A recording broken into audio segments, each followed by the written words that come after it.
చాలా కాలం క్రితం ఒక గ్రామంలో సూరయ్య అనే రైతు ఉండేవాడు. అతని దగ్గర ఒక ఎద్దు, ఒక గాడిద ఉండేవి. ఎద్దు రోజంతా ఎండలో కష్టపడి పొలం దున్నేది. కాని గాడిద మాత్రం చిన్న చిన్న పనులు చేస్తూ హాయిగా విశ్రాంతి తీసుకునేది. తన కష్టాన్ని చూసి ఎద్దు మనసులో చాలా బాధపడేది. ఒక రాత్రి ఎద్దు తన గోడును గాడిదతో చెప్పుకుంది. అప్పుడు గాడిద ఒక ఉపాయం చెప్పింది. నువ్వు అనారోగ్యంతో ఉన్నట్లు నటించు, అప్పుడు యజమాని నిన్ను పనికి తీసుకెళ్లడు అని సలహా ఇచ్చింది. అయితే ఇది కొద్ది రోజులు మాత్రమే చెయ్యి, అతిగా ఆశపడితే ప్రమాదం అని కూడా హెచ్చరించింది. గాడిద చెప్పినట్లే ఎద్దు జబ్బుపడినట్లు నటించింది.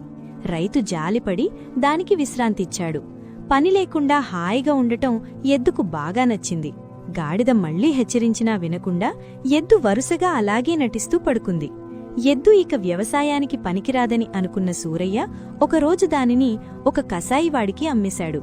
తనను చంపడానికి తీసుకెళ్తున్నారని తెలుసుకున్న ఎద్దు అప్పుడు ఎంతో ఏడ్చింది. కాని అప్పటికే కాలం మించిపోయింది.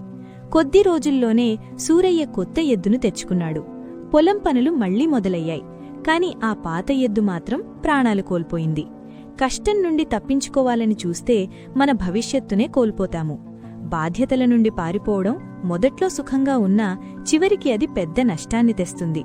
మనం చేసే కష్టమే మన గౌరవాన్ని, మన ప్రాణాన్ని కాపాడుతుంది. Download share chat.